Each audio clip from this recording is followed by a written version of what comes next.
아빠, 낡은 시장 골목 한복판, 페인트 벗겨진 국밥집 앞이었습니다. 아빠, 미안해요. 이제 왔어요.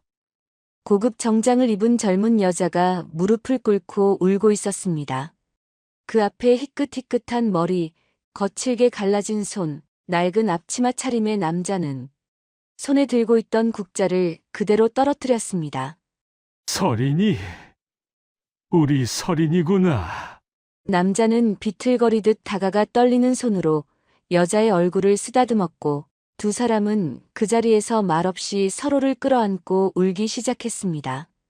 주변 손님들은 숟가락을 든 채 숨을 죽였습니다. 이들에게 담긴 그날의 진실은 과연 무엇이었을까요? 사연 시작 전 구독과 좋아요를 눌러주시고 어디서 듣고 계신지 댓글 남겨주시면 당신의 하루의 작은 기적이 깃들기를 바라겠습니다. 새벽 4시 음대 연습실 복도엔 형광등 불빛만이 희미하게 깜빡이고 있었습니다. 윤태성은 낡은 악보 가방을 어깨에 맨 채 연습실 문을 조심스럽게 열었습니다. 삐걱거리는 소리가 나지 않도록 손잡이를 천천히 돌렸죠. 방 안엔 오래된 업라이트 피아노 한 대가 놓여 있었습니다. 건반 몇 개는 누렇게 변색되어 있었고 페달을 밟으면 삐걱대는 소리가 났습니다. 하지만 태성에겐 이 피아노가 세상 어떤 악기보다 소중했습니다. 이곳만이 자신의 음악을 마음껏 펼칠 수 있는 유일한 공간이었으니까요. 악보를 펼치고 앉은 태성의 손가락엔 하얀 반창고가 여러 개 붙어 있었습니다. 밤새 중국집 주방에서 설거지를 하느라 손가락이 갈라진 거였죠. 찬물에 불린 손으로 뜨거운 그릇을 씻다 보면 피부가 트고 갈라지기 일쑤였습니다. 손가락 끝에서 따끔거리는 통증이 느껴졌지만 태성은 그대로 건반 위에 손을 올렸습니다. 조용히 첫음을 눌렀습니다. 피아노 소리가 새벽 공기를 타고 퍼져나갔습니다. 태성은 눈을 감았습니다. 머릿속에 떠오르는 선율을 따라 손가락이 건반 위를 움직였죠. 낮에는 교수님 앞에서 작곡 과제를 발표해야 했습니다. 밤에는 주방 일을 해야 했고요. 그 사이사이 이렇게 새벽 시간을 쪼개서 자신만의 곡을 만들어 나갔습니다. 악보 위에 적힌 제목은 아직 비어 있었습니다. 제목을 정하지 못한 채 계속해서 선율만 더해 나가고 있었죠. 마지막 부분이 문제였습니다.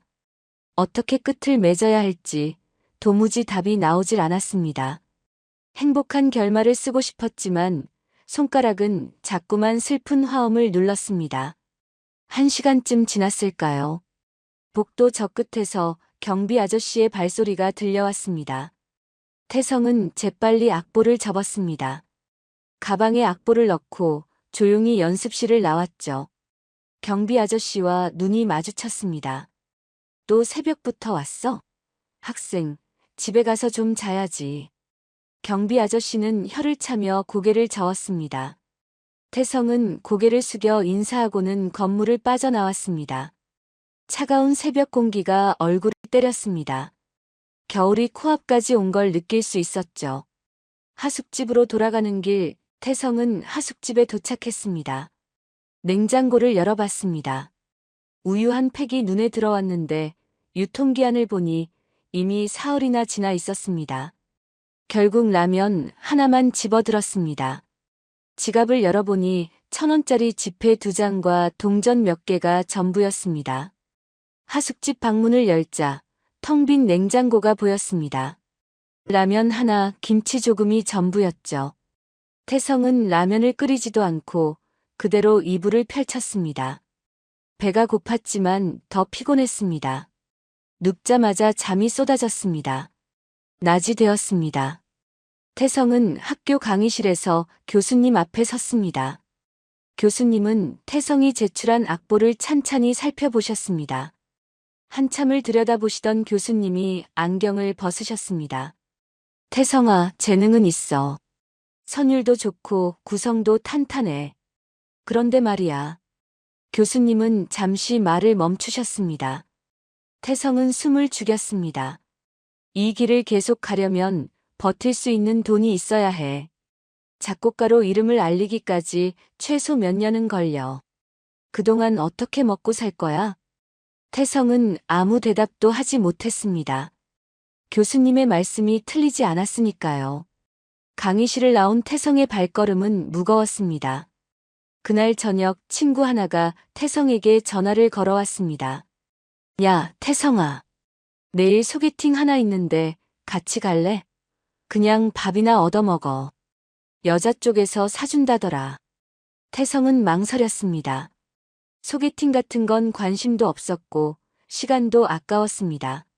하지만 친구 말대로 밥이라도 얻어먹을 수 있다는 생각이 들었죠. 알았어. 갈게. 다음 날 저녁 태성은 친구와 함께 대학가 근처 조용한 찻집에 갔습니다.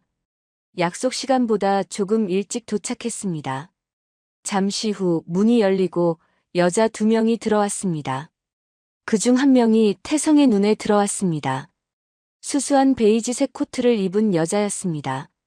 화장기 없는 얼굴이었고 머리는 단정하게 묶여 있었죠. 태성과 눈이 마주치자 그녀가 먼저 미소를 지었습니다. 어딘가 조용하고 차분한 느낌이었습니다. 안녕하세요. 전 서하윤이에요. 하윤이 자리에 앉으며 인사했습니다. 목소리도 부드러웠습니다. 태성은 어색하게 고개를 숙였습니다. 윤태성입니다. 대화가 시작되었습니다. 친구들이 분위기를 띄우려 이런저런 이야기를 꺼냈지만 태성은 거의 듣기만 했습니다. 그런데 하윤이 갑자기 물었습니다. 태성 씨는 뭐 하세요? 음대 다니고 있습니다. 작곡 전공이고요. 음악하는 사람이 좋아요. 하윤이 환하게 웃었습니다. 태성은 처음으로 그녀를 제대로 쳐다봤습니다. 하윤의 눈빛엔 진심이 담겨 있었습니다. 자리가 파하고 태성이 가방을 챙기려는데 악보 몇 장이 바닥에 떨어졌습니다. 하윤이 재빨리 주워 올렸습니다. 그리고는 악보를 잠깐 들여다봤죠. 이거 태성 씨가 쓴 곡이에요? 아, 네. 아직 미완성인데요. 하윤은 악보를 천천히 살펴봤습니다. 음표 하나하나를 따라가듯 눈으로 읽어 내려갔습니다. 그러더니 조용히 말했습니다. 이 곡, 끝이 너무 슬퍼요. 태성은 깜짝 놀랐습니다. 악보만 보고 곡의 분위기를 정확히 짚어낸 사람은 하윤이 처음이었습니다. 교수님도 동기들도 악보만으로는 알아채지 못했던 걸 하윤은 단번에 알아차렸죠. 잘 아시네요. 어릴 때 피아노 조금 배웠어요. 그래서 악보 읽는 건 할 줄 알아요. 하윤이 악보를 건네주며 미소 지었습니다. 태성은 악보를 받아들었습니다. 그 순간 하윤이 태성의 손을 잠깐 쳐다봤습니다. 손가락에 붙은 반창고들이 눈에 들어온 거였죠. 하윤은 아무 말 없이 가방에서 작은 핸드크림 하나를 꺼냈습니다. 그리고 태성의 손에 살짝 쥐어줬습니다. 손 많이 거칠어 보여요. 이거 쓰세요. 태성은 뭐라 말해야 할지 몰라 그저 고개만 숙였습니다. 집으로 돌아온 태성은 잠이 오질 않았습니다.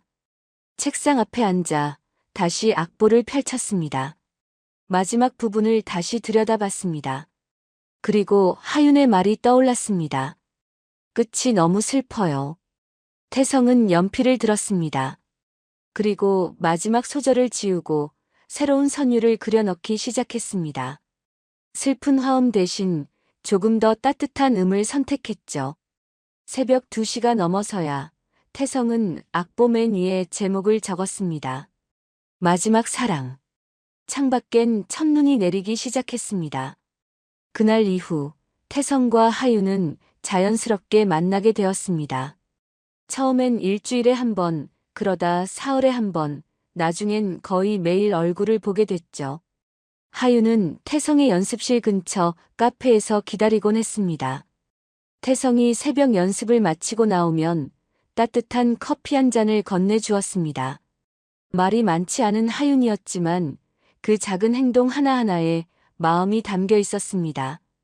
어느 날 저녁이었습니다. 태성이 연습실 문을 열었을 때 책상 위에 도시락 하나가 놓여 있었습니다. 아직 김이 모락모락 올라오는 따끈한 도시락이었죠. 뚜껑을 열어보니 밥과 계란말이, 시금치나물, 김치가 정갈하게 담겨 있었습니다. 반찬 하나하나가 정성스럽게 만들어진 게 보였습니다. 문득 창밖을 내다봤습니다. 하윤이 멀리서 손을 흔들고 있었습니다. 태성은 창문을 열고 고개를 내밀었습니다.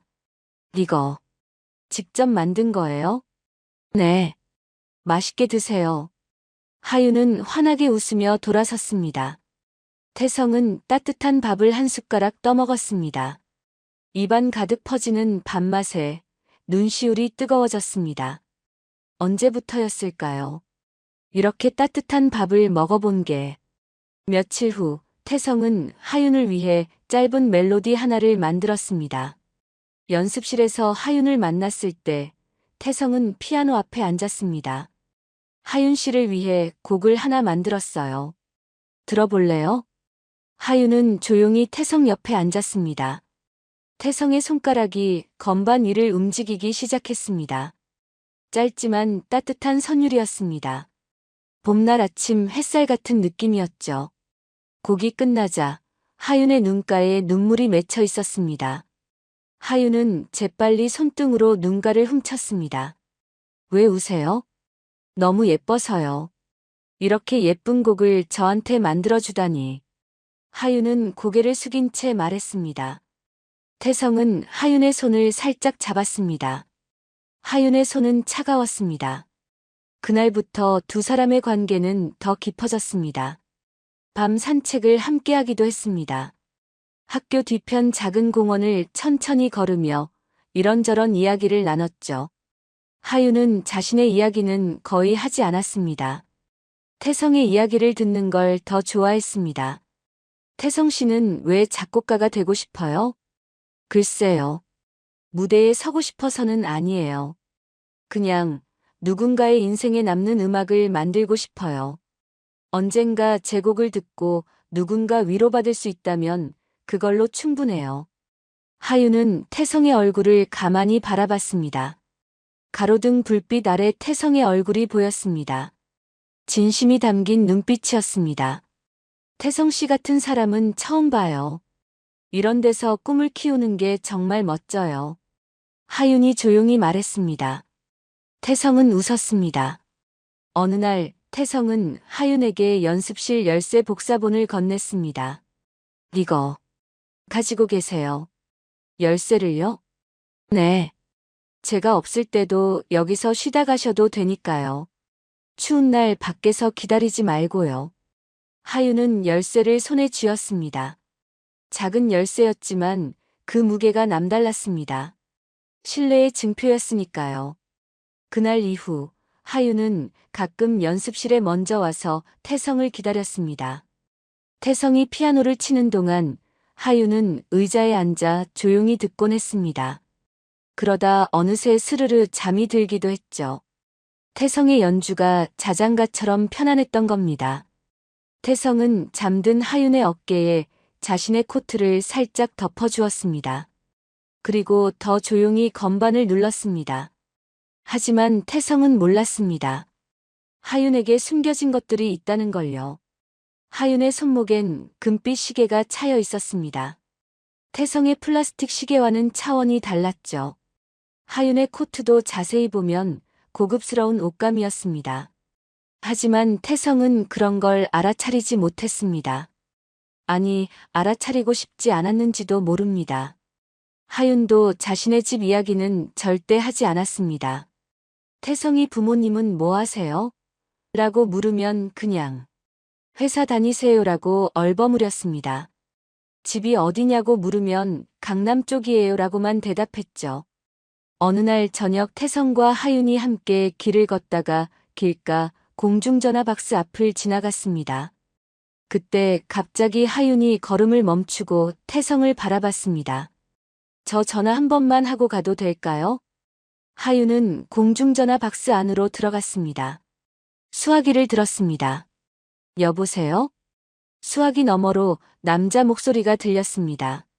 나이든 목소리였습니다. 하윤의 얼굴이 순간 굳어졌습니다. 전화박스 밖에서 태성이 기다리고 있었지만 하윤은 목소리를 낮췄습니다. 아버지. 하윤은 작은 목소리로 대답했습니다. 수화기 너머로 무언가 말하는 소리가 계속 들렸습니다. 하윤은 고개만 끄덕이다가 조용히 말했습니다. 네. 알겠습니다. 곧 들어갈게요. 전화를 끄는 하윤은 한참 동안 수화기를 붙잡고 서 있었습니다. 손이 떨리고 있었습니다. 전화박스 밖으로 나온 하윤의 얼굴은 창백했습니다. 태성이 물었습니다. 무슨 일 있어요? 아니에요. 집에서 일찍 들어오래요. 하윤은 억지로 미소를 지었습니다. 하지만 눈빛은 불안해 보였습니다.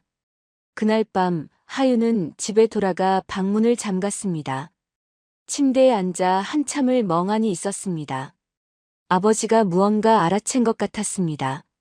하윤이 요즘 자주 외출하는 것을요.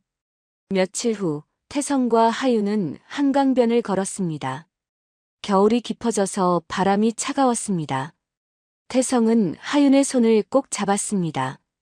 하윤 씨, 우리 미래에 대해 생각해 봤어요? 하윤은 걸음을 멈췄습니다. 어떤 미래요? 제가 언젠가 곡을 완성하고 무대에 올리게 되면 그때 하윤 씨랑 함께 있고 싶어요. 하윤은 태성을 바라봤습니다. 태성의 눈빛은 진지했습니다. 하윤은 입술을 깨물었습니다. 태성 씨. 네. 혹시 제가 갑자기 사라지면 어떡할 거예요? 갑작스러운 질문이었습니다. 태성은 당황했습니다. 왜 그런 말을 해요? 어디 가실 거예요? 아니에요. 그냥 만약에요. 하윤은 고개를 돌렸습니다. 태성은 하윤을 끌어안았습니다. 어디도 가지 마세요. 절대요. 하윤은 태성의 품에 안긴 채 눈물을 삼켰습니다. 태성의 품은 따뜻했습니다. 하윤은 이 순간이 영원했으면 좋겠다고 생각했습니다. 그날 밤 두 사람은 한강변 벤치에 앉아 밤하늘을 바라봤습니다. 별이 총총히 떠 있었습니다. 태성은 하윤의 어깨에 자신의 코트를 덮어주었습니다. 하윤은 태성의 어깨에 머리를 기댔습니다. 태성 씨. 네. 고맙습니다. 이렇게 저를 아껴줘서요. 하윤의 목소리가 떨렸습니다. 태성은 하윤의 손을 꼭 잡았습니다. 전 그냥 하윤 씨가 좋은걸요. 두 사람은 말없이 앉아 있었습니다. 바람이 불었습니다. 하윤은 태성의 손을 놓지 않았습니다. 며칠 후 하윤은 약국에 들렀습니다. 임신 검사 시약을 하나 샀습니다. 집에 돌아와 화장실에서 검사를 해봤습니다. 손이 떨렸습니다. 시약에 두 줄이 선명하게 나타났습니다. 하윤은 그 자리에 주저앉았습니다. 손으로 입을 막았습니다.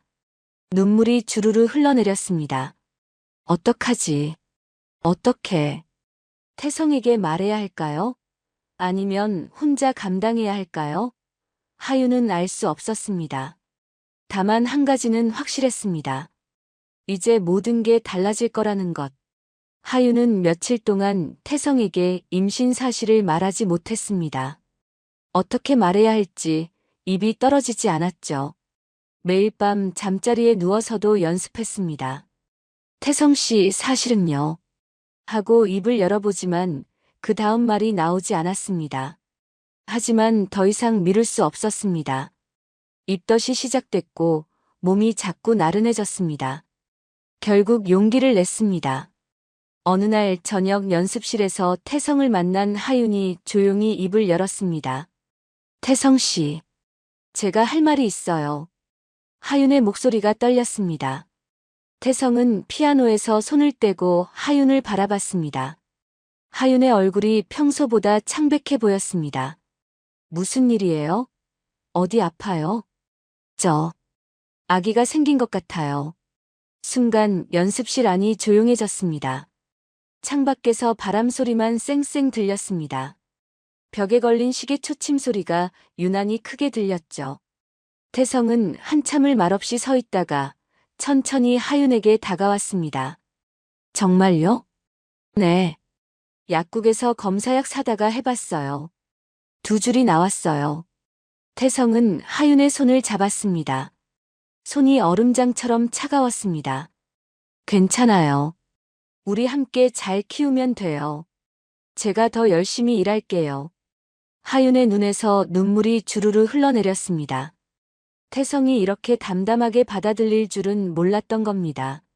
화를 내거나 당황하거나 외면할 거라 생각했는데 태성은 도리어 하윤을 안심시켰습니다. 정말 괜찮을까요? 태성 씨는 아직 학생이고 걱정 마세요. 제가 다 책임질게요. 아르바이트 하나 더 구하면 돼요. 태성은 하윤을 꼭 안아줬습니다. 하윤은 태성의 품에서 한참을 울었습니다. 하지만 문제는 그 다음이었습니다. 며칠 후 하윤의 집에서 일이 터졌습니다. 아침마다 화장실에서 구역질을 하는 하윤을 어머니가 눈치챈 겁니다. 어머니는 하윤을 방으로 불러 따져 물었습니다. 너 혹시 무슨 일 있는 거 아니니? 하윤은 고개를 숙였습니다. 거짓말을 할 수가 없었습니다. 어머니, 죄송해요. 어머니의 얼굴이 하얗게 질렸습니다. 곧바로 서명호 회장에게 보고가 들어갔습니다. 서명호는 서재에 앉아 있었습니다. 비서가 조사한 서류를 책상 위에 펼쳐 놓았습니다. 윤태성이라는 이름 아래 음대 작곡과 제약, 부모 사망, 현재 주방, 아르바이트로 생계 유지라는 내용이 빼곡히 적혀 있었습니다. 서명호는 서류를 보며 비웃었습니다. 작곡가, 쯧쯧, 굶어 죽겠군. 서류를 책상 위에 던지며 차갑게 말했습니다. 당장 하윤이를 집 밖에 못 나가게 해. 전화도 다 끊어버리고. 그 남자 윤태성이라고 했나? 절대 접근 못하게 해. 알겠습니다, 회장님. 비서가 고개를 숙이고 나갔습니다. 그날부터 하윤의 삶은 완전히 달라졌습니다. 방문 밖에는 늘 누군가 서 있었습니다. 외출을 하려고 하면 막았습니다. 집 전화도 감시당했습니다. 하윤이 전화를 걸려고 하면 누군가 옆에서 지켜봤죠. 하윤은 창문 너머로 바깥을 바라봤습니다. 저 멀리 태성이 있을 연습실 방향을 물끄러미 쳐다봤습니다. 하지만 어떻게 할 도리가 없었습니다. 태성은 매일 연습실에서 하윤을 기다렸습니다. 하루 이틀 사흘이 지나도 하윤은 나타나지 않았습니다. 연습실 책상 위엔 하윤이 마지막으로 놓고 간 도시락통이 그대로 있었습니다. 태성은 하숙집 주인 아주머니에게 부탁해서 하윤의 집 전화번호를 알아냈습니다. 길가 공중전화 박스에 들어가서 동전을 넣고 번호를 돌렸습니다. 손이 떨렸습니다. 따르릉, 따르릉. 전화벨이 울렸습니다. 몇 번 울리다가 누군가 수화기를 들었습니다. 중년 여자 목소리였습니다. 여보세요? 거기 하윤 씨 계신가요? 누구시죠? 친구인데요. 서하윤 씨 좀. 하윤 양은 지금 통화할 수 없습니다. 딸깍. 일방적으로 전화가 끊겼습니다. 태성은 수화기를 붙잡고 한참을 서 있었습니다. 공중전화 박스 안은 좁고 답답했습니다. 유리창에 김이 서렸습니다. 뭔가 단단히 잘못됐다는 걸 느꼈습니다. 다음 날 태성는 친구에게 돈을 빌려 택시를 탔습니다. 하윤의 집 주소를 수소문에서 찾아낸 겁니다. 강남의 넓은 저택이었습니다. 높은 담장이 집을 빙 둘러싸고 있었고 철문 앞엔 경비 초소가 있었습니다. 태성이 문 앞에 다가가자 경비가 나왔습니다. 50대쯤 되어 보이는 남자였습니다. 무슨 일이십니까? 저 하윤 씨 만나러 왔는데요. 누구신데요? 친구입니다. 윤태성이라고 하는데. 경비는 태성을 위아래로 천천히 훑어봤습니다. 낡은 코트, 해진 청바지, 운동화 밑창이 다른 신발. 경비의 눈빛이 차갑게 변했습니다. 약속 없으신 분은 들여보낼 수 없습니다. 잠깐만요. 제발 하윤 씨한테 제가 왔다고만 전해주세요. 안 됩니다. 돌아가세요. 제발요. 급한 일이. 여기서 더 버티시면 경찰 부르겠습니다. 경비의 목소리가 단호했습니다. 태성은 할 수 없이 발걸음을 돌렸습니다. 걸어가면서 뒤를 돌아봤습니다. 담장 너머로 하얀 양옥집이 보였습니다. 너무나 크고 너무나 멀게 느껴졌습니다. 그때 2층 창문에서 누군가 커튼을 살짝 젖히고 내다보고 있었습니다. 하윤이었습니다. 하윤은 태성의 뒷모습을 보며 유리창에 손을 댔습니다. 손을 흔들고 싶었지만 그럴 수 없었습니다. 눈물만 볼을 타고 흘러내렸습니다. 며칠이 더 지났습니다. 어느 날 저녁 태성의 하숙집에 전화가 걸려왔습니다. 주인 아주머니가 방문을 두드렸습니다. 태성아, 너한테 전화.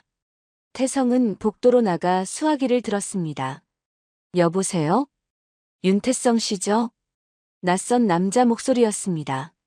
차갑고 사무적인 어조였죠. 네. 그런데 누구세요? 서하윤 양 담당 비서입니다. 하윤 양이 현재 병원에 계십니다. 태성의 심장이 철렁 내려앉았습니다. 병원이요? 무슨 일이에요? 어디 아픈 거예요? 강남 성모병원입니다. 직접 오시면 아실 겁니다. 딸깍. 전화가 끊겼습니다. 태성은 수화기를 내려놓고 곧바로 밖으로 뛰쳐나갔습니다. 코트도 제대로 걸치지 않은 채였습니다. 병원까지 버스를 2번 갈아타고 달려갔습니다. 숨이 찼지만 멈추지 않았습니다. 병원 로비에 도착한 태성은 안내 데스크로 달려갔습니다. 서하윤이라는 환자 어디 있는지 알 수 있을까요? 간호사가 명단을 확인했습니다. 2번 환자시네요. 그런데 보호자 외에는 면회가 불가능합니다. 저 친구인데요. 제발 좀. 죄송합니다. 규정이라서요. 태성는 복도 벤치에 주저앉았습니다. 머리를 감싸 쥐었습니다. 그때 양복을 빼입은 남자가 다가왔습니다. 아까 전화했던 비서였습니다. 윤태성 씨죠? 네. 하윤 씨는요? 어떻게 된 거예요? 남자는 주머니에서 두툼한 봉투를 꺼내 태성 앞 벤치에 툭 던졌습니다. 아이 문제는 곧 정리될 겁니다. 이 돈 받고 조용히 사라지세요. 태성은 봉투를 쳐다보지도 않았습니다. 하윤 씨 좀 만나게 해주세요. 제발요. 불가능합니다. 한 번만요. 딱 한 번만. 남자는 냉정하게 말했습니다. 내일 모레 수술입니다. 당신이 할 수 있는 건 아무것도 없어요. 그러니 그냥 돌아가세요. 남자는 구두 소리를 내며 복도를 걸어 나갔습니다. 태성은 그 자리에 무릎을 꿇었습니다. 바닥 타일이 차가웠습니다. 그날 밤 태성은 병원 복도 벤치에서 밤을 샜습니다. 간호사가 와서 나가라고 했지만 태성은 고개를 저었습니다. 여기 있어야 해요. 제발요. 간호사는 안타까운 눈빛으로 태성을 바라보다가 조용히 담요 하나를 가져다 주었습니다. 추울 텐데. 이거라도 덮으세요. 태성은 고개를 숙여 인사했습니다. 복도 불은 하나둘 꺼졌습니다. 어둠 속에서 태성은 홀로 앉아 있었습니다. 창밖으로 동이 트기 시작했습니다. 하지만 태성의 마음은 점점 더 어두워져만 갔습니다. 새벽 5시, 병원 복도는 고요했습니다. 간호사들의 발소리만 가끔씩 들렸죠. 태성은 딱딱한 벤치에서 잠을 이루지 못한 채 앉아 있었습니다. 목이 뻐근했지만 움직일 생각이 없었습니다. 하윤이 있는 병실이 바로 저 복도 끝 어딘가에 있다는 생각만으로 이 자리를 뜰 수가 없었습니다.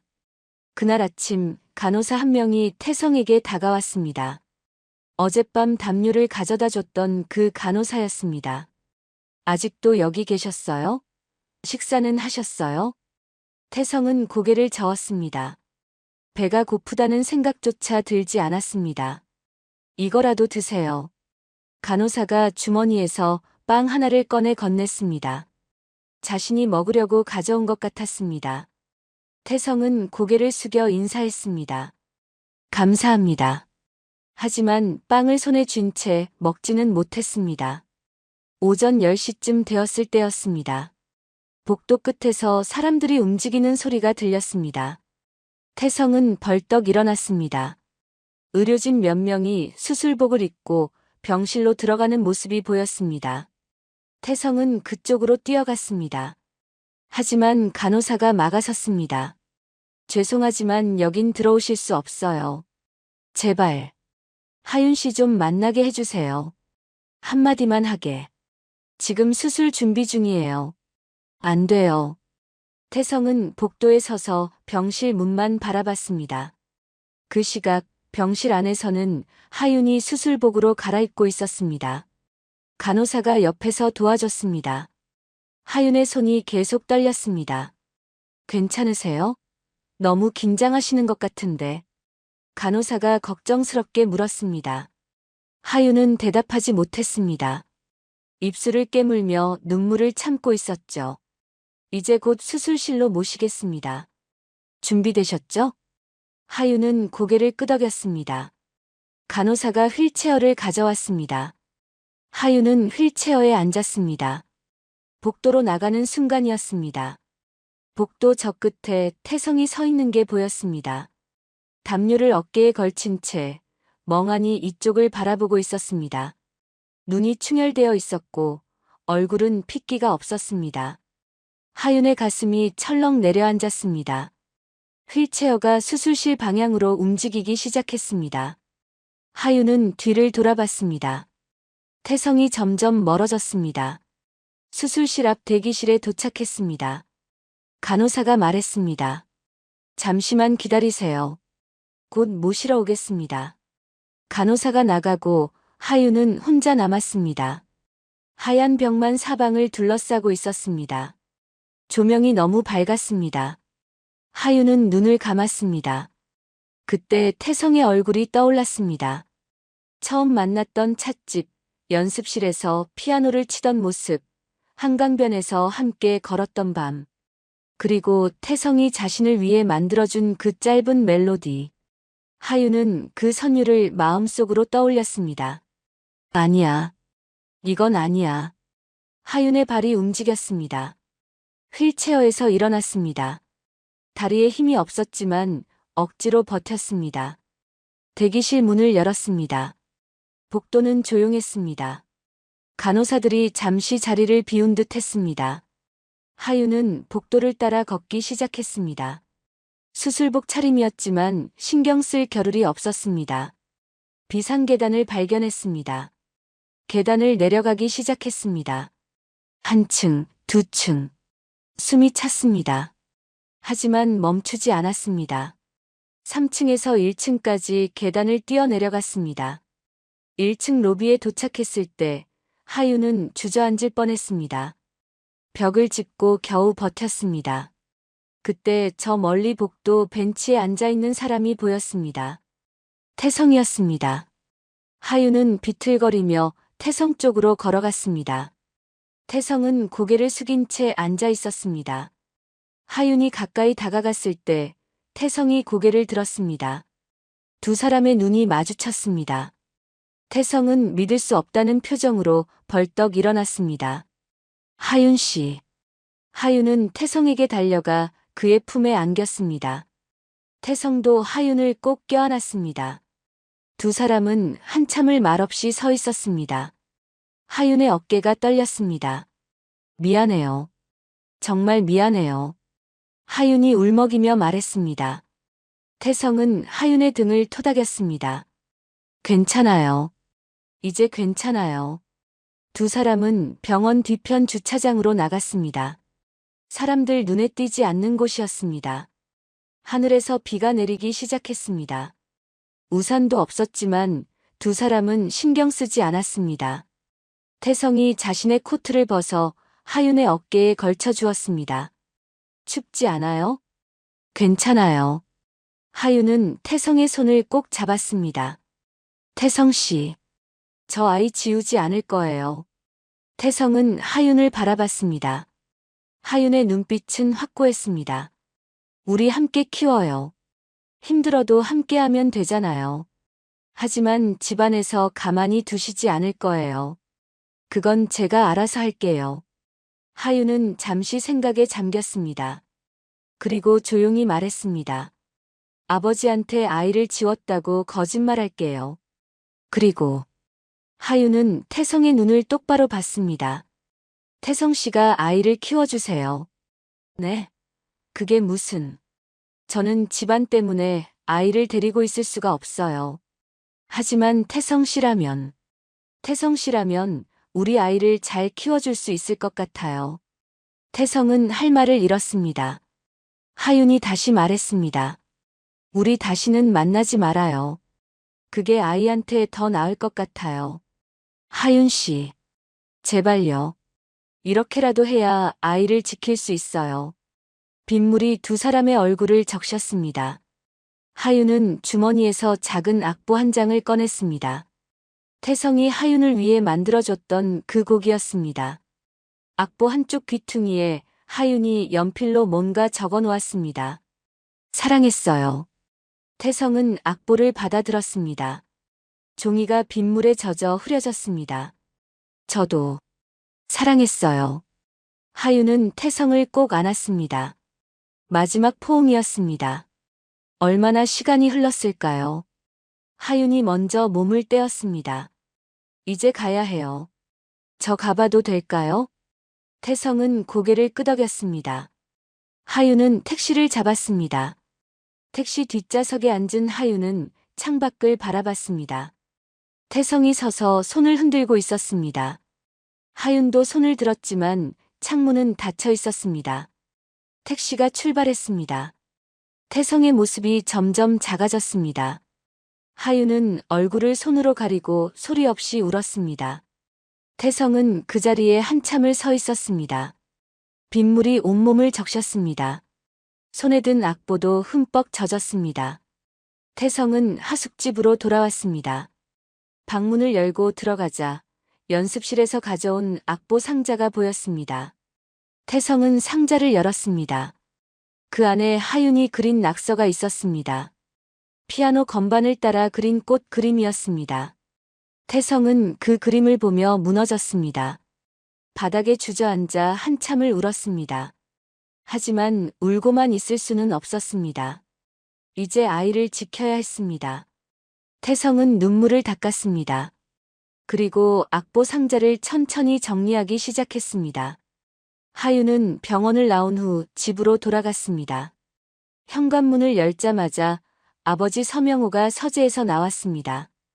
하윤의 얼굴을 찬찬히 살펴봤습니다. 창백한 얼굴, 풀이 죽은 어깨가 보였습니다. 수술 받았느냐? 하윤은 고개를 끄덕였습니다. 거짓말이었지만 표정을 감췄습니다. 그래. 이제 다 잊어라. 서명호는 다시 서재로 들어갔습니다. 하윤은 방으로 올라가 문을 잠갔습니다. 침대에 쓰러지듯 앉았습니다. 배를 쓰다듬으며 작은 소리로 중얼거렸습니다. 조금만 참아. 며칠이 지났습니다. 하윤은 아버지가 출장을 간다는 소식을 들었습니다. 일주일간 해외에 나간다고 했습니다. 기회였습니다. 새벽 4시 집안이 조용했습니다. 하윤은 미리 준비해둔 작은 가방을 들었습니다. 옷가지 몇 벌과 돈이 전부였습니다. 방문을 조심스럽게 열고 계단을 내려갔습니다. 신발 소리가 나지 않도록 천천히 걸었습니다. 경비실을 지나야 했습니다. 다행히 경비가 잠깐 자리를 비운 틈이었습니다. 하윤은 재빨리 정문을 빠져나갔습니다. 차가운 새벽 공기가 얼굴을 스쳤습니다. 미리 알아둔 버스 정류장까지 뛰었습니다. 첫 차 시간이었습니다. 경남행 버스를 탔습니다. 아무도 자신을 모르는 곳, 아무도 찾지 않을 작은 마을로 가는 버스였습니다. 버스 안은 텅 비어 있었습니다. 하윤은 맨 뒷자리에 앉아 창밖을 바라봤습니다. 서울의 불빛이 점점 멀어졌습니다. 배를 감싸 안으며 눈을 감았습니다. 몇 시간을 달려 도착한 곳은 바닷가 근처 작은 마을이었습니다. 버스에서 내리자 짠 바닷바람이 불어왔습니다. 하윤은 마을 어귀에 있는 부동산을 찾아갔습니다. 방 하나 구하려고 하는데요. 주인 할머니가 하윤을 위아래로 훑어봤습니다. 배가 불러온 젊은 여자였습니다. 할머니는 아무 말 없이 열쇠 하나를 건넸습니다. 저쪽 골목 안쪽에 있어. 단칸방인데 괜찮겠어? 네, 괜찮아요. 방은 정말 작았습니다. 부엌이라고 하기엔 민망한 작은 공간에 낡은 싱크대 하나, 방 한쪽 구석엔 이불장이 놓여 있었습니다. 하지만 창문으로 햇살이 따뜻하게 들어왔습니다. 하윤은 짐을 풀었습니다. 옷가지를 개어 이불장에 넣고 부엌 찬장을 닦았습니다. 저녁이 되자 옆집에서 냄새가 났습니다. 된장찌개 끓는 냄새였습니다. 배가 고팠지만 라면 하나를 끓여 먹었습니다. 며칠이 지나자 옆집 할머니가 반찬을 갖다 주었습니다. 김치, 나물, 멸치볶음이 담긴 그릇이었습니다. 혼자 있으면 제대로 못 먹잖아. 이거라도 먹어. 하윤은 눈시울이 뜨거워졌습니다. 고개 숙여 인사했습니다. 할머니는 하윤의 배를 보며 한숨을 쉬었지만 아무 말도 하지 않았습니다. 그렇게 몇 달이 흘렀습니다. 하윤의 배는 점점 불러왔습니다. 동네 사람들은 하윤을 조용히 지켜봐 주었습니다. 시장에 가면 가게 아주머니들이 과일 하나씩을 덤으로 주었습니다. 어느 날 밤이었습니다. 하윤은 배를 움켜쥐며 신음했습니다. 진통이 시작된 겁니다. 옆집 할머니가 급히 택시를 불렀습니다. 아가씨 힘내. 조금만 참아. 할머니가 하윤의 손을 꼭 잡아주며 함께 병원으로 갔습니다. 병원 분만실 하윤은 혼자였습니다. 산모 보호자석엔 아무도 없었습니다. 간호사들이 하윤을 격려했습니다. 하윤은 이를 악물었습니다. 태성의 얼굴이 떠올랐습니다. 마침내 아기 울음소리가 들렸습니다. 우렁차고 힘찬 울음이었습니다. 건강한 딸입니다. 간호사가 아기를 하윤의 품에 안겨주었습니다. 하윤은 아기를 내려다봤습니다. 작은 손가락, 작은 발가락. 눈을 꼭 감고 있는 모습이 태성을 닮았습니다. 하윤의 눈에서 눈물이 떨어졌습니다. 며칠 후 하윤은 병원 공중전화로 태성에게 연락했습니다. 동전을 넣고 번호를 돌렸습니다. 주인 아주머니가 태성을 불러주었습니다. 아기 낳았어요. 딸이에요. 전화기 너머로 태성의 숨소리만 들렸습니다. 한참 후 떨리는 목소리가 들려왔습니다. 하윤은 병원 주소를 알려주었습니다. 이틀 후 태성이 병원에 도착했습니다. 복도에서 두 사람이 마주쳤습니다. 말없이 서로를 바라봤습니다. 하윤이 병실로 안내했습니다. 요람에 작은 아기가 누워 있었습니다. 태성은 조심스럽게 다가가 아기를 내려다봤습니다. 간호사가 아기를 안겨주었습니다. 태성의 손이 떨렸습니다. 처음 안아보는 아기였습니다. 너무 작았습니다. 태성의 눈에서 눈물이 뚝뚝 떨어졌습니다. 간호사가 조용히 방을 나가주었습니다. 하윤이 가방에서 봉투를 꺼냈습니다. 서린이 키우는 데 쓰세요.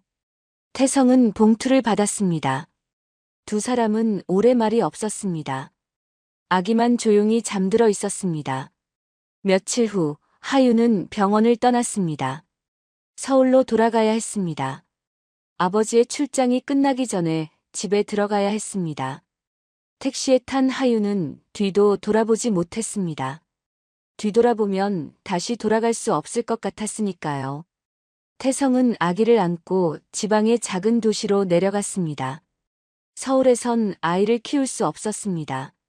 작은 새빵을 얻었습니다. 낮에는 공장에서 일하고 밤에는 아기를 돌봤습니다. 어느 날 태성은 전자상가에서 중고 녹음기를 샀습니다. 카세트 테이프도 몇 개 샀습니다. 그날 밤 아기를 재운 후 녹음 버튼을 눌렀습니다. 설이나 아빠야. 아빠는 여기 있어. 항상 여기 있을 거야. 조용히 자장가를 불렀습니다. 허밍으로 부르는 그 멜로디였습니다. 하윤이 좋아하던 노래였죠. 매일 밤 녹음기에 목소리를 남겼습니다. 설인이 언젠가 들을 수 있도록. 작곡 노트는 서랍 깊숙이 넣어두었습니다. 더 이상 펼쳐보지 않았습니다. 음악 대신 이젠 아기의 웃음소리가 태성의 전부가 되었습니다. 분유를 타고 기저귀를 갈고 밤마다 자장가를 불렀습니다. 태성의 손은 점점 더 거칠어졌지만 설인을 안을 때만큼은 조심스러웠습니다. 5년이 흘렀습니다. 설인은 5살이 되었습니다. 까만 머리를 양갈래로 묶고 분홍색 원피스를 입은 아이였습니다. 태성의 손을 꼭 잡고 다니는 게 좋았습니다. 아빠 손은 크고 따뜻했으니까요. 태성은 공장 일을 그만두고 작은 식당에서 주방 일을 했습니다. 월급은 적었지만 낮 시간에 설인을 유치원에 보낼 수 있었습니다. 저녁이면 설인을 데리러 가고 함께 손잡고 집으로 돌아왔습니다. 어느 토요일 오후였습니다. 태성은 설인과 함께 시장에 갔습니다. 저녁 반찬을 사러 가는 길이었습니다. 설인은 아빠 손을 잡고 깡충깡충 뛰며 걸었습니다.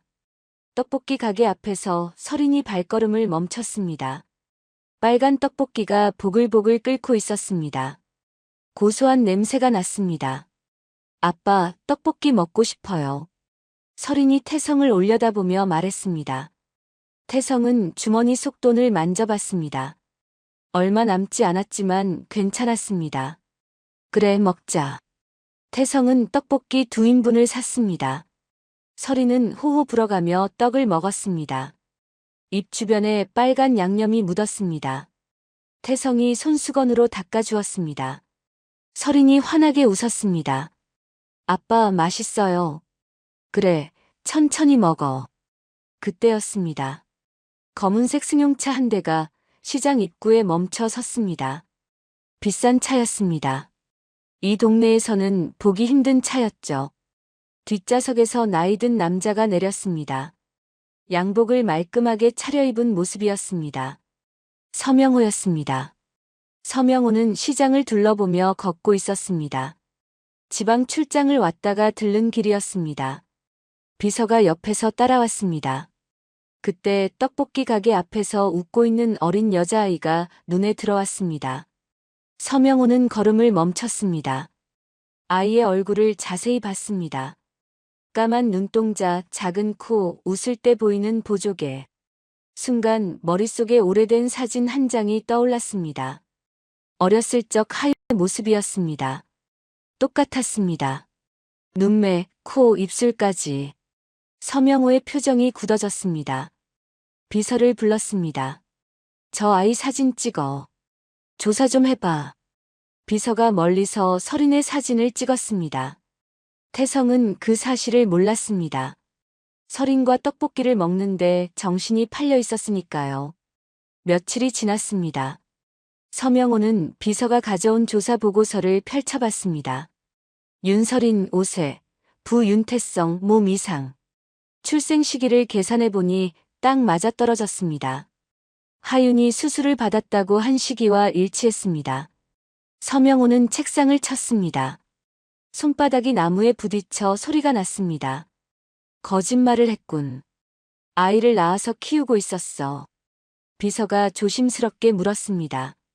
어떻게 하시겠습니까? 당연히 데려와야지. 우리 집안 핏줄을 밖에 둘 수는 없어. 서명호는 차가운 목소리로 말했습니다. 일주일 후, 어느 평범한 오후였습니다. 태성은 설인을 유치원에서 데려와 함께 집으로 가는 길이었습니다. 설인은 아빠 손을 잡고 유치원에서 있었던 일을 이야기했습니다. 아빠, 오늘 친구랑 그네 탔어요. 높이. 그래? 조심했어? 네. 선생님이 붙잡아줬어요. 집 앞 골목에 도착했을 때였습니다. 검은색 승용차 3대가 좁은 골목을 막아섰습니다. 차에서 양복 입은 남자들이 내렸습니다. 5명이었습니다. 태성은 본능적으로 서린을 뒤로 감췄습니다. 심장이 빠르게 뛰었습니다. 무언가 잘못됐다는 걸 직감했습니다. 가장 앞에 서 있던 남자가 말했습니다. 윤태성 씨죠? 서명호 회장님께서 아이를 데려가라고 하셨습니다. 무슨 소리예요? 서린이는 제 딸인데. 서린 양은 회장님의 친손녀입니다. 법적으로도 확인했습니다. 남자들이 다가왔습니다. 태성은 서린을 더 꼭 안았습니다. 서린은 무슨 일인지 몰라 아빠 옷을 꼭 붙잡았습니다. 안 돼요. 서린이는 못 보내요. 방해하시면 곤란합니다. 남자 2명이 태성의 팔을 잡았습니다. 힘이 셌습니다. 태성이 버티려 했지만 억지로 떼어냈습니다. 다른 남자가 서린을 안아들었습니다. 서린이 울기 시작했습니다. 아빠. 무서워요. 아빠. 서린아. 태성은 서린에게 달려가려 했지만 남자들이 막아섰습니다. 태성이 넘어졌습니다. 무릎이 바닥에 부딪혀 깨졌습니다. 피가 흘렀습니다. 하지만 태성은 다시 일어나 차를 향해 뛰었습니다. 제발요. 서린이 좀. 제발. 서린은 차 안에서 창문을 두드렸습니다. 작은 손바닥이 유리창에 닿았습니다. 울음소리가 밖까지 들렸습니다. 아빠. 아빠. 차는 출발했습니다. 태성은 차를 뒤쫓아 뛰었습니다. 1블록, 2블록. 숨이 찼습니다. 다리에 힘이 풀렸습니다. 그대로 길바닥에 주저앉았습니다. 뒷창으로 서린의 얼굴이 보였습니다. 울면서 손을 흔들고 있었습니다. 차가 모퉁이를 돌아 사라졌습니다. 서린의 얼굴도 사라졌습니다. 태성은 그 자리에서 일어나지 못했습니다. 지나가던 사람들이 걱정스럽게 쳐다봤습니다. 누군가 다가와 물었습니다. 괜찮으세요? 어디 다치셨어요? 태성은 대답하지 못했습니다. 그저 바닥에 앉아 울었습니다. 무릎에서 흐르는 피도 닦지 않았습니다. 한참 후 태성은 경찰서로 달려갔습니다. 신고를 했습니다. 경찰은 조서를 받았습니다. 하지만 서명호라는 이름을 듣자 표정이 달라졌습니다. 난처한 표정이었습니다. 그게 친권 문제는 저희가 개입하기 어렵습니다. 친권이요? 제가 친아빠인데요. 경찰은 말끝을 흐렸습니다. 태성은 알 수 있었습니다. 상대가 너무 크다는 걸. 경찰도 어쩔 수 없다는 걸. 태성은 그날 밤 집에 돌아왔습니다. 텅 빈 집이었습니다. 서린의 신발이 현관에 놓여 있었습니다. 분홍색 실내화였습니다. 태성은 신발을 들고 방으로 들어갔습니다. 침대 위엔 서린이 아끼던 토끼 인형이 있었습니다. 낡은 인형이었습니다. 귀 한쪽이 떨어져 나가 있었습니다. 태성은 인형을 안았습니다. 서린의 냄새가 났습니다. 태성은 인형을 꼭 껴안고 소리내어 울었습니다. 목이 쉬도록 울었습니다. 창밖엔 별이 떠 있었습니다. 서린이 좋아하던 별이었습니다. 밤마다 창문 너머로 별을 보며 아빠, 별 예뻐요라고 말하던 서린. 하지만 이제 서린은 없었습니다. 태성의 인생이 그날 그 자리에서 멈춰버렸습니다. 다음 날 아침 태성은 눈이 퉁퉁 부은 채 일어났습니다. 밤새 잠을 이루지 못했습니다. 서린의 토끼 인형을 안은 채 뜬 눈으로 밤을 지샜죠. 눈밑이 시커멓게 멍들어 있었습니다. 씻지도 않고 밖으로 나갔습니다. 변호사 사무실을 찾아가야 했습니다. 전화번호부를 뒤져 가까운 곳을 알아냈습니다. 첫 번째 변호사 사무실 문을 열고 들어갔습니다. 나이 지긋한 변호사가 태성의 이야기를 들었습니다. 고개를 저었습니다. 상대가 서명호 회장이라고요? 죄송하지만 저희로선 어렵습니다. 두 번째 사무실도 마찬가지였습니다. 세 번째, 네 번째. 10곳을 돌아다녔지만 결과는 같았습니다. 비용 문제도 있었지만 무엇보다 상대가 너무 컸습니다. 아무도 맡으려 하지 않았습니다. 11번째 사무실에서 젊은 변호사가 말했습니다. 소송을 해볼 수는 있습니다. 하지만 솔직히 말씀드리면 이길 확률이 거의 없어요. 태성은 고개를 떨어뜨렸습니다. 주먹을 쥐었습니다. 손톱이 손바닥을 파고들었지만 아프지 않았습니다. 며칠 후 태성의 집에 우편물이 왔습니다. 서명호 측에서 보낸 것이었습니다. 두툼한 봉투였습니다. 안에는 수표가 들어 있었습니다. 큰 금액이 적혀 있었습니다. 태성은 수표를 보지도 않았습니다. 손으로 찢었습니다. 한 장, 두 장, 산산조각이 날 때까지 찢었습니다.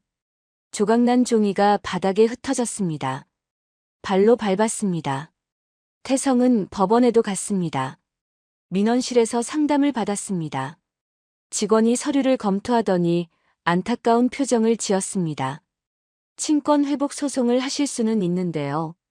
현재 출생 신고가 아버지 명의로 되어 있고 어머니 쪽에서 친자 확인이 된 상황이라.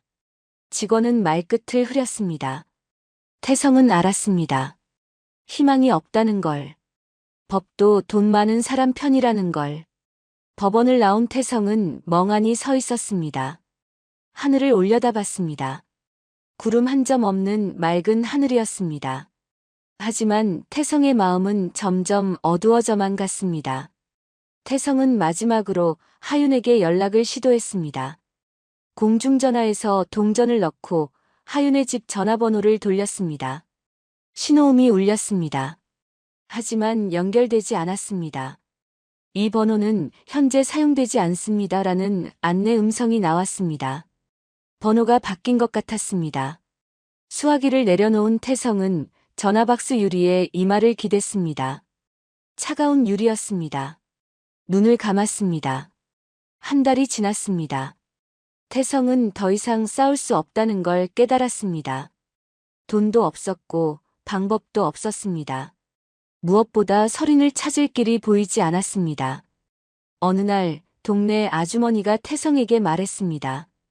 우연히 들은 소문이라고 했습니다. 서명호 측에서 서린을 해외로 입양 보냈다는 이야기였습니다. 캐나다로 보냈다고 했습니다. 태성은 그날 하루 종일 집에 틀어박혀 있었습니다. 아무것도 먹지 못했습니다. 그저 서린의 인형을 안고 누워 있었습니다.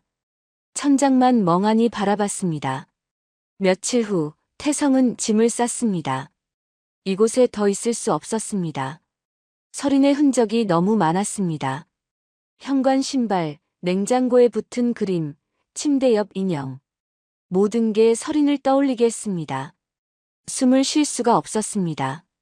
태성은 고향으로 내려가기로 했습니다. 경남의 작은 시골 마을이었습니다. 부모님 돌아가신 후 한 번도 가지 않았던 곳이었습니다. 서울역에서 기차를 탔습니다. 창밖으로 풍경이 스쳐 지나갔습니다. 도시가 사라지고 논밭이 나타났습니다. 산이 보였습니다. 태성은 멍하니 창밖만 바라봤습니다. 아무 생각도 나지 않았습니다. 고향 마을에 도착했습니다. 옛날 그대로였습니다.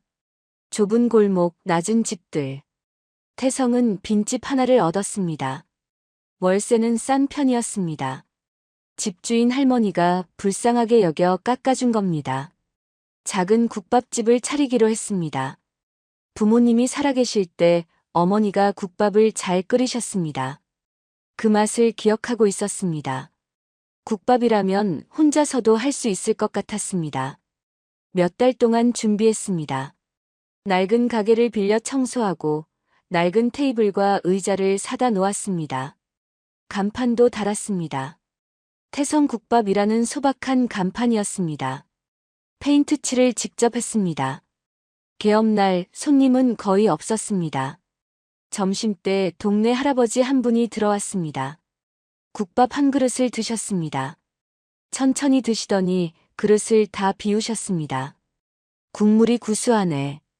자주 올게. 할아버지는 그렇게 말하고 나갔습니다. 태성은 빈 가게에 혼자 앉아 자신도 국밥 한 그릇을 떠먹었습니다. 맛이 없었습니다. 아니, 아무 맛도 느껴지지 않았습니다.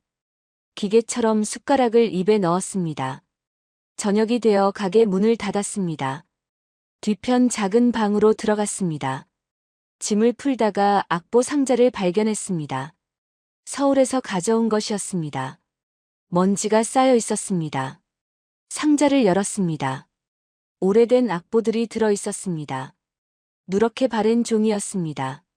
하윤이 그린 꽃 그림도 있었습니다. 마지막 사랑이라고 적힌 곡도 있었습니다. 태성은 악보들을 하나하나 만져봤습니다. 젊은 시절의 꿈이 담긴 종이였습니다. 하지만 이젠 의미가 없었습니다. 상자를 다시 닫았습니다. 창고 한쪽 구석에 넣어두었습니다. 자물쇠를 채웠습니다. 다시는 열지 않을 생각이었습니다. 음악은 끝났습니다. 그날 밤 태성은 서린이 두고 간 분홍 신발을 꺼냈습니다. 작은 신발이었습니다. 먼지를 닦았습니다. 신발장 제일 안쪽에 조심스럽게 넣어두었습니다. 버릴 수는 없었습니다. 서린의 마지막 흔적이었으니까요. 방으로 돌아와 이불을 펼쳤습니다. 천장을 바라봤습니다. 형광등 불빛이 희미하게 깜빡였습니다. 눈을 감았습니다. 서린아, 아빠는 여기 있어. 항상 여기 있을게. 작은 목소리로 중얼거렸습니다. 대답은 없었습니다. 빈방의 정적만이 태성을 감쌌습니다. 태성의 시간은 그날부터 멈춰버렸습니다. 매일 아침 일어나 국을 끓이고 손님을 받고 저녁이 되면 가게 문을 닫았습니다. 그렇게 하루하루를 버텼습니다. 음악은 더 이상 만들지 않았습니다. 피아노도 치지 않았습니다. 머릿속으로만 가끔 선율이 떠올랐지만 적어두지 않았습니다. 그냥 사라지도록 내버려뒀습니다. 태성의 인생은 그렇게 작은 국밥집 안에서 천천히 늙어가고 있었습니다. 세월은 흘렀습니다. 한 해, 두 해, 그렇게 시간이 쌓여갔습니다. 태성의 국밥집은 동네에서 조금씩 알려졌습니다. 맛이 특별히 뛰어나서라기보다는 주인이 묵묵히 성실하게 장사를 했기 때문이었습니다. 매일 아침 5시면 어김없이 가게 불이 켜졌습니다. 비가 오나 눈이 오나 마찬가지였습니다. 10년이 지났습니다. 태성의 머리에 흰머리가 섞이기 시작했습니다. 처음엔 몇 올 안 되던 흰머리가 점점 늘어났습니다. 손등엔 핏줄이 붉어져 나왔습니다. 국을 끓이느라 뜨거운 김에 익숙해진 손이었습니다. 그해 음력 4월 초사흘, 서린의 생일이었습니다. 태성은 가게 문을 일찍 닫았습니다. 부엌에서 미역국을 끓였습니다. 정성스럽게 끓인 미역국이었습니다. 참기름을 두르고 소고기를 넣고 미역을 불려서 넣었습니다. 작은 상에 미역국 한 그릇, 밥 한 공기, 반찬 몇 가지를 차렸습니다. 혼자 앉아 밥을 먹었습니다. 미역국 한 숟가락을 떴습니다. 목이 메었습니다. 숟가락을 내려놓았습니다. 한참을 그렇게 앉아 있었습니다. 서린아, 생일 축하해. 건강하게 잘 자라고 있겠지? 빈방에 혼잣말이 울렸습니다. 매년 이날이 되면 같은 일을 반복했습니다. 10번째 생일, 15번째 생일, 20번째 생일. 서린 없이 맞는 생일상이었습니다. 15년째 되던 어느 날이었습니다. 단골 손님 할머니 하나가 국밥을 먹다가 말했습니다. 사장님도 이제 나이가 있는데 장가 좀 가시지. 혼자 사시면 쓸쓸하잖아요. 태성은 국자로 국을 저으며 고개를 저었습니다. 괜찮습니다. 이렇게 사는 게 편해요. 할머니는 더 이상 말하지 않았습니다. 태성의 눈빛을 보면 알 수 있었습니다. 이 사람은 무언가를 기다리고 있다는 걸. 20년째 되던 해였습니다. 라디오에서 뉴스가 흘러나왔습니다. 해외 입양아들의 친부모 찾기가 활발해지고 있습니다. 정부 차원에서 지원에 나섰는데요. 태성은 국자를 든 채 멈춰 섰습니다. 라디오 볼륨을 높였습니다. 뉴스를 끝까지 들었습니다. 방송국 전화번호를 받아 적었습니다. 저녁에 가게 문을 닫고 공중전화로 연락했습니다. 동전을 넣고 번호를 돌렸습니다. 담당자와 통화했습니다. 신청서 받을 주소를 알려주었습니다. 일주일 후 신청서가 왔습니다. 태성은 안경을 쓰고 정성스럽게 작성했습니다. 떨리는 손으로 한 글자 한 글자 적었습니다. 우표를 붙였습니다. 한 달이 지났습니다. 답장이 왔습니다.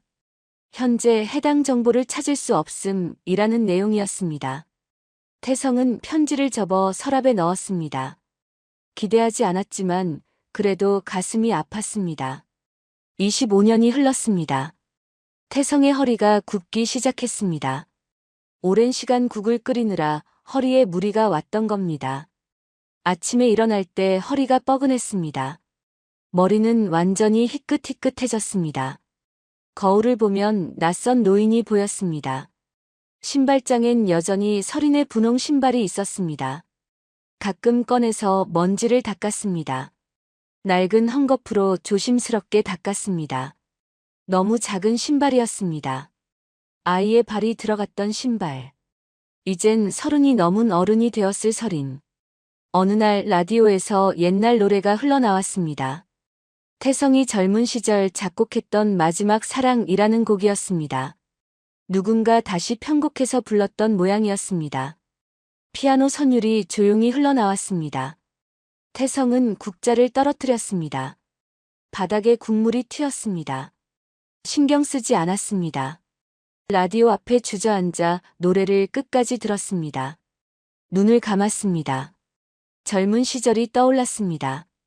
노래가 끝나자 가게 문을 닫았습니다. 손님이 몇 명 있었지만 내보냈습니다. 방으로 들어가 하루 종일 울었습니다.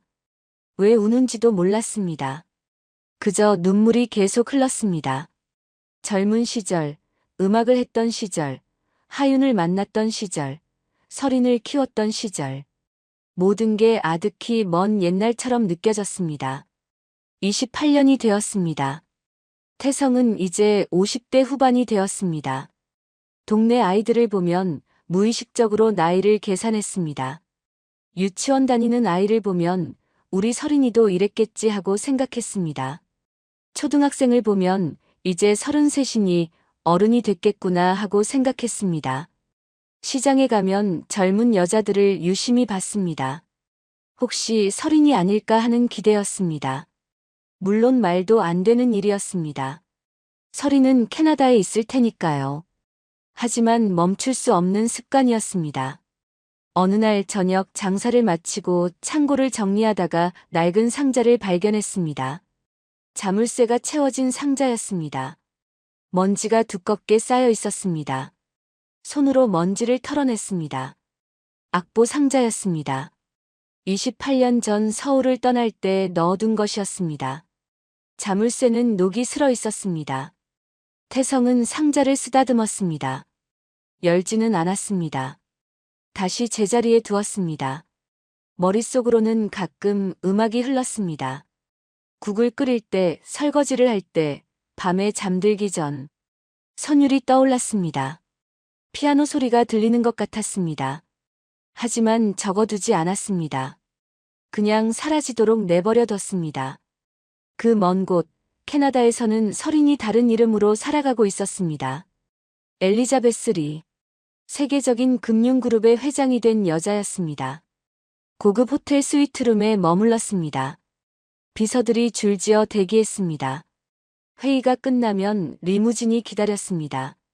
하지만 밤이 되면 엘리자베스는 혼자였습니다. 침대 옆 서랍에서 낡은 녹음기를 꺼냈습니다. 어릴 적부터 간직해온 유일한 물건이었습니다. 양부모님도 이 녹음기만은 건드리지 않았습니다. 엘리자베스의 가장 소중한 물건이라는 걸 알았으니까요. 재생 버튼을 눌렀습니다. 지직거리는 소리가 들렸습니다. 테이프가 오래되어 잡음이 심했습니다. 남자 목소리가 흘러나왔습니다. 설인아, 아빠는 여기 있어. 항상 여기 있을 거야. 자장가가 이어졌습니다. 엘리자베스는 눈을 감았습니다. 이 목소리의 주인공을 평생 찾아왔습니다. 하지만 찾지 못했습니다. 회의 중에 한국이라는 단어가 나오면 가슴이 뛰었습니다. 한국 관련 투자건이 있으면 직접 챙겼습니다. 무의식적으로 연결고리를 찾고 있었던 겁니다. 결혼 제안도 여러 번 받았습니다. 훌륭한 남자들이었습니다. 하지만 모두 거절했습니다. 내가 누군지도 모르는데 어떻게 누군가와 평생을 약속할 수 있겠느냐고 말했습니다. 30살 생일날 결심했습니다. 입양 추적 전문가를 고용했습니다. 비용이 얼마가 들든 상관없었습니다. 2년이 걸렸습니다. 마침내 단서를 찾았습니다. 경남의 작은 마을 윤태성이라는 이름 국밥집. 엘리자베스는 비행기 표를 끊었습니다. 한국행이었습니다. 28년 만에 아버지와 딸이 다시 만날 날이 다가오고 있었습니다. 인천공항에 비행기 한 대가 착륙했습니다. 캐나다에서 출발한 직항편이었습니다. 1등석 좌석에서 엘리자베스 리가 일어났습니다. 검은색 정장을 입은 모습이었습니다. 세련되고 당당한 걸음걸이였지만 손은 미세하게 떨리고 있었습니다. 입국 심사를 마치고 나왔습니다. 운전기사가 대기하고 있었습니다. 검은색 승용차에 탔습니다. 목적지는 경남의 작은 시장이었습니다. 차는 고속도로를 달렸습니다. 서울을 지나 남쪽으로 내려갔습니다. 창밖으로 풍경이 스쳐 지나갔습니다. 높은 빌딩이 사라지고 논밭이 나타났습니다. 산이 보였습니다. 엘리자베스는 가방에서 작은 종이 한 장을 꺼냈습니다. 주소가 적혀 있었습니다. 경남 진주시 중앙시장 3번 골목 태성국밥. 종이를 쥔 손이 떨렸습니다. 28년을 기다려온 순간이었습니다. 3시간을 달려 도착한 곳은 작은 시골 마을이었습니다. 높은 건물 하나 없는 조용한 곳이었습니다. 시장 입구에 차를 세웠습니다. 엘리자베스는 차에서 내렸습니다. 운전기사에게 기다리라고 했습니다. 구두굽이 높았지만 천천히 걸었습니다. 시장 골목으로 들어섰습니다. 좁은 골목이었습니다. 생선 파는 가게, 야채 가게, 떡집. 오래된 간판들이 줄지어 있었습니다. 엘리자베스는 무의식적으로 자장가를 흥얼거렸습니다. 어릴 적부터 들어온 그 멜로디였습니다. 발걸음이 느려졌습니다. 심장이 빠르게 뛰었습니다. 걷다가 멈춰 섰습니다. 저 앞에 낡은 간판이 보였습니다. 태성국밥. 페인트가 벗겨진 간판이었습니다. 글씨도 희미했습니다. 엘리자베스는 한참을 그 자리에 서 있었습니다. 발이 떨어지지 않았습니다. 심호흡을 했습니다. 1번, 2번. 가슴을 손으로 누르며 마음을 진정시켰습니다. 1걸음, 2걸음. 가게 앞까지 다가갔습니다. 유리창 너머로 안을 들여다봤습니다. 작은 가게였습니다. 테이블이 5개 놓여 있었습니다. 오래된 의자들이었습니다. 주방에서 한 남자가 국을 끓이고 있었습니다. 머리가 희끗희끗한 남자였습니다. 허리가 약간 굽어 있었습니다. 국자를 든 손은 투박했습니다. 낡은 앞치마를 두르고 있었습니다. 엘리자베스는 그 뒷모습을 보며 멈춰 섰습니다. 가슴이 두근거렸습니다. 직감이었습니다. 이 사람이 자신의 아버지라는 것을. 손이 떨렸습니다. 가방 손잡이를 꽉 쥐었습니다. 눈을 감았다가 떴습니다. 그리고 가게 문을 열었습니다. 딸랑딸랑. 문에 달린 방울이 울렸습니다. 태성이 뒤를 돌아봤습니다. 손님이 들어온 줄 알았습니다. 그런데 정장을 입은 젊은 여자가 서 있었습니다. 서양식 옷차림에 구두를 신은 모습이었습니다. 이 동네에서는 보기 힘든 차림이었습니다. 태성은 평소처럼 인사했습니다. 엘리자베스는 천천히 가게 안으로 들어왔습니다. 앉지 않았습니다. 그냥 서서 태성을 바라봤습니다. 눈을 떼지 못했습니다. 태성도 이상함을 느꼈습니다. 손님이 자꾸 자신을 쳐다봤습니다. 눈빛이 흔들리고 있었습니다. 무언가 말하려는 것 같았지만 입을 열지 못하고 있었습니다. 엘리자베스는 가방에서 낡은 녹음기를 꺼냈습니다. 손이 떨렸습니다. 재생 버튼을 눌렀습니다. 지직거리는 소리가 들렸습니다. 테이프가 오래되어 잡음이 심했습니다. 그러다 남자 목소리가 흘러나왔습니다. 설인아, 아빠는 여기 있어. 항상 여기 있을 거야. 자장가가 이어졌습니다. 허밍으로 부르는 노래였습니다. 태성이 굳어졌습니다. 국자를 든 채 움직이지 못했습니다. 그 목소리는 자신의 목소리였습니다. 28년 전 녹음했던 자장가였습니다. 세상에 단 하나밖에 없는 녹음이었습니다. 녹음기를 보며 눈을 크게 떴습니다. 믿을 수 없다는 표정이었습니다. 그리고 천천히 엘리자베스의 얼굴을 봤습니다. 까만 눈동자, 작은 코, 입술. 어딘가 익숙한 얼굴이었습니다. 하윤을 닮았고 어린 설인을 닮았습니다. 엘리자베스가 조용히 말했습니다. 아빠. 그 한마디에 태성의 손에서 국자가 떨어졌습니다. 철컹. 바닥에 국자가 굴러갔습니다. 국물이 바닥에 튀었습니다. 태성의 입술이 떨렸습니다. 목소리가 나오지 않았습니다. 한참을 서 있다가 겨우 입을 열었습니다. 설인아. 설인이니? 목소리가 떨렸습니다. 엘리자베스는 고개를 끄덕였습니다. 눈물이 주르르 흘러내렸습니다. 말없이 고개만 끄덕였습니다. 태성은 앞치마를 두른 채 비틀거리며 엘리자베스에게 다가갔습니다. 손을 뻗었습니다. 떨리는 손으로 엘리자베스의 얼굴을 살짝 만졌습니다. 따뜻했습니다. 꿈이 아니었습니다. 진짜였습니다. 엘리자베스는 그 자리에 무릎을 꿇었습니다. 정장 치마가 바닥에 닿았습니다. 신경 쓰지 않았습니다. 고개를 깊이 숙였습니다. 아빠. 미안해요. 이제야 왔어요. 태성도 무릎을 꿇었습니다. 두 손으로 엘리자베스의 얼굴을 감싸 안았습니다. 눈물이 주르르 흘러내렸습니다. 뺨을 타고 턱으로 떨어졌습니다. 설인아. 우리 설인이. 정말 우리 설인이구나. 태성의 목소리가 흔들렸습니다. 엘리자베스를 꼭 안았습니다. 28년 만의 포옹이었습니다. 엘리자베스도 아버지를 안았습니다. 두 사람은 그렇게 한참을 안고 울었습니다. 가게 안에 있던 손님 몇 명이 숨을 죽이고 지켜봤습니다. 무슨 일인지 정확히는 몰랐지만 뭔가 큰 일이 벌어지고 있다는 걸 느꼈습니다. 모두 조용했습니다. 단골 할머니 한 분이 조용히 수건을 가져다 태성 옆에 놓았습니다. 그리고 다른 손님들에게 눈짓했습니다. 사람들이 하나둘 조용히 가게를 나갔습니다. 태성과 엘리자베스는 한참을 그렇게 안고 울었습니다. 시간이 얼마나 흘렀을까요? 3분, 5분, 어쩌면 그 이상이었을지도 모릅니다. 하지만 두 사람에게 시간은 중요하지 않았습니다.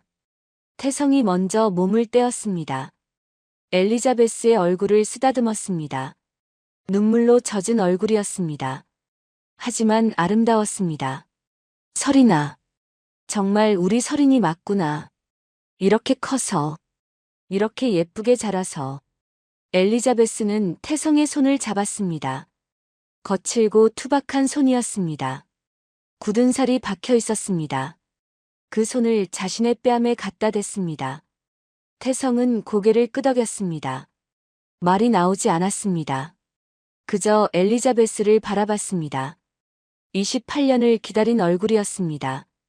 엘리자베스가 가방에서 사진 한 장을 꺼냈습니다. 오래된 사진이었습니다. 모서리가 달아 있었습니다. 5살 설인이 분홍 원피스를 입고 찍은 사진이었습니다. 태성은 사진을 받아들었습니다. 손이 떨렸습니다. 사진 속 설인은 환하게 웃고 있었습니다. 태성은 사진을 가슴에 안았습니다. 엘리자베스가 일어나 태성을 부축했습니다. 두 사람은 천천히 일어났습니다. 태성은 손등으로 눈물을 닦았습니다. 엘리자베스도 눈물을 훔쳤습니다. 두 사람은 마주보며 또다시 눈물을 흘렸습니다. 28년의 긴 공백이 그 순간 작은 국밥집 안에서 채워지고 있었습니다. 그날 저녁 태성은 가게 문을 일찍 닫았습니다. 단골 손님들이 이해해 주었습니다. 모두들 무슨 일이 있었는지 짐작하고 있었으니까요. 가게 뒤편 작은 방에서 태성과 엘리자베스는 마주 앉았습니다. 낡은 밥상 하나를 사이에 두고 앉아 있었습니다. 태성은 손수 국밥을 끓여 엘리자베스 앞에 놓았습니다. 김이 모락모락 올라왔습니다. 엘리자베스는 숟가락을 들었습니다. 국물을 한 모금 떠먹었습니다. 따뜻하고 구수한 맛이었습니다. 눈물이 또 났습니다. 태성은 엘리자베스를 바라보며 흐뭇하게 웃었습니다. 28년 만에 딸에게 밥을 해주는 순간이었습니다. 밤이 깊어갔습니다. 두 사람은 28년 동안의 이야기를 나눴습니다. 엘리자베스는 캐나다에서 자란 이야기를 했습니다.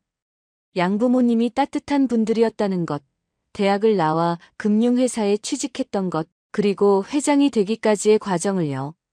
태성은 조용히 듣기만 했습니다. 고개를 끄덕이며 가끔 눈물을 닦았습니다. 딸이 잘 자랐다는 게 기뻤지만 그 시간들을 함께하지 못했다는 게 마음 아팠습니다. 며칠 후 엘리자베스는 서울로 올라갔습니다. 해야 할 일이 있었습니다. 서울 시내 한 호텔 대회의실이었습니다. 투자 설명회가 열리는 날이었습니다. 수십 명의 투자자들이 모여 있었습니다. 고급 양복을 입은 사람들이 자리를 가득 메웠습니다. 서명호 회장도 참석해 있었습니다. 맨 앞줄 가운데 자리에 앉아 있었죠. 엘리자베스가 단상에 올랐습니다. 정장을 말끔하게 입은 모습이었습니다. 마이크 앞에 섰습니다. 심호흡을 한 번 하고 입을 열었습니다. 안녕하십니까? 오늘 여러분께 중요한 말씀을 드리고자 합니다. 사람들이 집중했습니다. 엘리자베스는 서류 하나를 화면에 띄웠습니다. 입양 서류였습니다. 낡고 누렇게 바랜 종이였습니다. 저는 한국 이름이 윤서린입니다. 28년 전 5살 때 친아버지로부터 강제로 분리되었습니다. 법적 절차도 없이 오직 권력으로요. 장내가 술렁이기 시작했습니다. 서명호의 얼굴이 하얗게 질렸습니다. 엘리자베스는 계속 말했습니다. 저는 서명호 회장과 그 집안의 투자를 받지 않을 것입니다. 그리고 앞으로도 그 어떤 관계도 맺지 않을 것입니다. 서명호가 벌떡 일어났습니다. 하지만 엘리자베스는 그를 똑바로 쳐다봤습니다. 눈빛이 흔들리지 않았습니다. 서명호는 입을 열었다가 다시 닫았습니다. 할 말을 잃은 얼굴이었습니다. 엘리자베스는 단상에서 내려왔습니다. 투자자들이 웅성거렸습니다. 기자들이 카메라 셔터를 눌렀습니다. 플래시가 터졌습니다. 그 순간 회의실 뒤편 문이 조용히 열렸습니다. 한 여자가 들어왔습니다. 나이가 들었지만 여전히 우아한 모습이었습니다. 검은색 코트를 입고 있었습니다. 서하윤이었습니다. 하윤은 엘리자베스를 향해 천천히 걸어왔습니다. 사람들 사이를 지나 멈춰 섰습니다. 두 사람이 마주 봤습니다. 하윤의 눈가에 주름이 깊게 패여 있었습니다. 엘리자베스는 표정 하나 변하지 않았습니다. 하윤의 입술이 떨렸습니다. 하지만 목소리를 낼 수 없었습니다. 엘리자베스는 고개를 돌렸습니다. 하윤을 지나쳐 회의실을 나갔습니다. 구두 소리만 복도에 울렸습니다. 하윤은 그 자리에 서서 딸의 뒷모습만 바라봤습니다. 손이 떨렸습니다. 며칠 후 태성의 국밥집에 하윤이 찾아왔습니다. 문 앞에서 한참을 망설이다가 들어왔습니다. 딸랑딸랑. 문에 달린 방울이 울렸습니다. 태성은 주방에서 국을 끓이고 있었습니다. 뒤돌아보다가 하윤을 봤습니다. 국자를 든 채 굳어졌습니다. 28년 만에 보는 얼굴이었습니다. 하윤도 그 자리에 멈춰 섰습니다. 태성의 얼굴엔 아무 표정이 없었습니다. 차가운 얼굴이었습니다. 태성이 먼저 입을 열었습니다. 손님이시면 앉으세요. 마치 처음 보는 손님을 대하는 목소리였습니다. 하윤은 가슴이 찢어지는 것 같았습니다. 입술을 깨물었습니다. 하지만 아무 말도 할 수 없었습니다. 하윤은 고개를 숙이고 가게를 나갔습니다. 뒤돌아보지 않았습니다. 골목을 빠져나가 차에 올랐습니다. 차 안에서 한참을 울었습니다. 며칠 후 엘리자베스는 태성에게 캐나다행을 제안했습니다. 태성은 처음엔 고개를 저었습니다. 하지만 엘리자베스가 계속 설득했습니다. 결국 태성은 고개를 끄덕였습니다. 태성은 국밥집 마지막 날을 보냈습니다. 단골 손님들에게 국밥을 대접했습니다. 무료였습니다. 한 그릇, 두 그릇 정성껏 끓여서 내놓았습니다. 단골 할머니가 눈시울을 붉히며 물었습니다. 태성은 미소 지으며 대답했습니다. 할머니는 태성의 손을 꼭 잡아주었습니다. 저녁에 가게 문을 닫았습니다. 창고로 들어가 낡은 상자를 꺼냈습니다. 자물쇠를 열었습니다. 녹이 슬어 잘 열리지 않았지만 힘을 주자 삐걱거리며 열렸습니다. 악보들이 들어 있었습니다. 누렇게 바랜 종이였습니다. 태성은 악보를 하나씩 꺼내봤습니다. 마지막 사랑이라고 적힌 악보도 있었습니다. 하윤이 그린 꽃 그림도 있었습니다. 먼지가 쌓여 있었습니다. 태성은 악보를 가슴에 안았습니다. 그리고 새 악보지를 꺼냈습니다. 연필을 들었습니다. 28년 만에 다시 음표를 그렸습니다. 손이 떨렸지만 선을 그었습니다. 음표를 하나씩 적어 내려갔습니다. 제목을 적었습니다. 다시 봄. 며칠 후 공항으로 가는 차 안이었습니다. 엘리자베스와 태성이 나란히 앉아 있었습니다. 창밖으로 서울 풍경이 지나갔습니다. 높은 빌딩들, 넓은 도로, 사람들. 엘리자베스는 태성의 어깨에 머리를 기댔습니다. 태성은 딸의 머리를 쓰다듬었습니다. 따뜻한 손길이었습니다. 비행기가 이륙했습니다.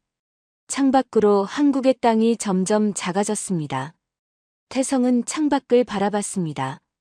저 아래 어딘가에 자신이 28년을 보낸 작은 국밥집이 있을 것입니다. 28년의 긴 겨울이 끝나고 봄이 찾아오고 있었습니다. 비행기는 하늘 높이 날아갔습니다. 구름 위로 새로운 시작을 향해. 태성은 엘리자베스의 손을 꼭 잡았습니다. 엘리자베스도 아버지의 손을 놓지 않았습니다. 창밖으로 햇살이 들어왔습니다. 따뜻한 빛이었습니다. 오늘 이야기 함께 해주셔서 감사합니다. 다음 이야기로 다시 찾아뵐 수 있도록 구독과 좋아요 부탁드립니다. 오늘도 함께 해주셔서 감사합니다.